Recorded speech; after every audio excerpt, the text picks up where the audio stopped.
Just that one? Just the one. No, just with the Okay, little then bit. let's look at that one. Autobiography Project 1 example, Who Am I? And this simply tells all about me, and it can serve as a model for you. Not that any of these things happened to you, but it's a way of structuring it. And it only goes up to 1975. That's when I wrote this little textbook. I'd like some reactions from some of you. How do you feel about writing your autobiography and sitting in a circle and sharing it with 7 other people? I have no problem with it. I'm very excited about it because I tend to try to chase people down one by one to give it to them anyway. So if I can get them in a group and I know who I am, that's great. And sometimes it takes months. Of course, you know, Lon, that we're setting a certain time for it. And we're going to have Well, Thanks if for I- clarifying like I that. say, here, if I don't have to talk to them, I just say, here, read this, that's even easier. No, you're going to have to talk to I them. understand. All right. Is there, oh, sorry. Go ahead. Is there a time limit on this? In other words, it's not gonna be your whole life story, it's just gonna signify a few Oh, things. you'd be writing books if it was your Yeah, whole life that's what I story. meant. Sure. Oh, yeah. Condensation. The highlight reel, huh? Well, and when you think that for Jack, from 1932 to 1976 in a typewritten page and a half, use that as your guide. Yeah. Right, mhm, yeah. And that's good to know, 'cause you just get out of control. I'll learn more after I read yours, but are you wanting just the highlights in your life, or are you wanting the good and the bad and the ugly, or? Good and the bad. Whatever is important to you. Yeah. Whatever will help people understand what you're saying, like where you're coming from. If you've experienced sadness that affected your life, it's like bricks in a wall. You've done one brick every year of your life, and some of the bricks are crooked.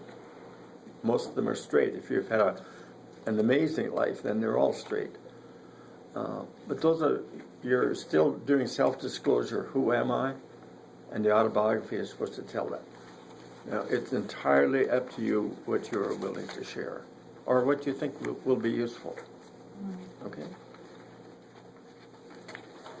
Do you want to go back to project 2, or do you want to? Yeah, we'll talk a little bit about projects. Not very much The because examples for project 2 are right after his autobiography. So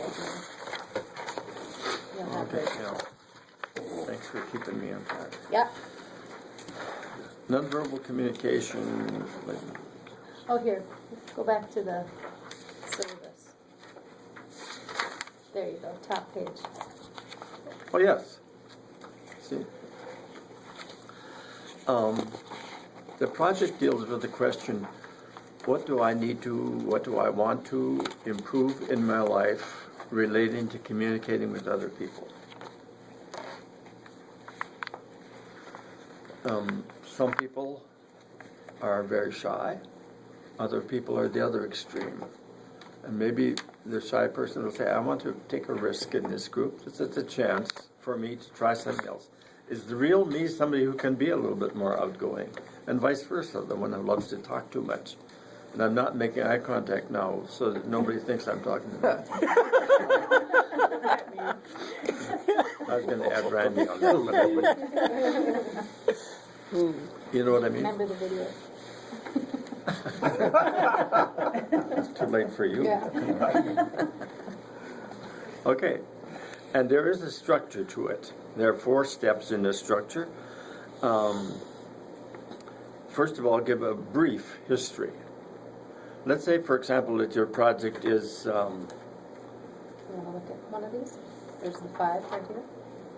there are five examples of projects in your handouts. A couple pages later. Yes, that are modeled for you. So we're going to talk about very much either.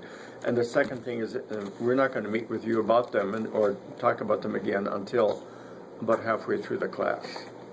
So there's nothing pressing right now. Right now your autobiography is the pressing thing. But I want you to give a brief project history and then the goal, where you want to be March 31 and 5 years from now. Short-term goal, long-term goal. The methods that you're going to use. And the assessment, how you're going to measure your success, and that will be very tough for most of you. How do you measure success? It's hard to do, but you should try. And I'll give you an example. I've had one of the most common projects that I had at the university was young women who were maybe 19 or 20, 21, and they would say, when I was growing up, I had a hard time relating to my parents, especially my dad. And I said things that I'm really sorry about. And I was, for about a year and a half, I was really a terrible person in the home. I was a burden to my parents.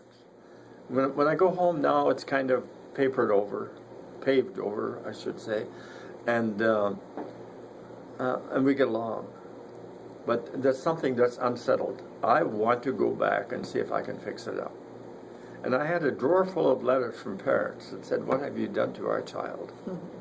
She's a changed person." Because this was like mud in a hose. It wouldn't let the water flow. All of life was kind of obstructed by it. And so the history was how I related to the child at home. The goal is to clear it up. The methods are, I'm going to relate to my parents, I'm going to go home, etc., etc. There were a lot of things. Each person had very different kind of methods. And how will I assess the progress? Well, from my point of view, the assessment of the progress came from the letters of parents, an objective outside the project evaluation of how it went.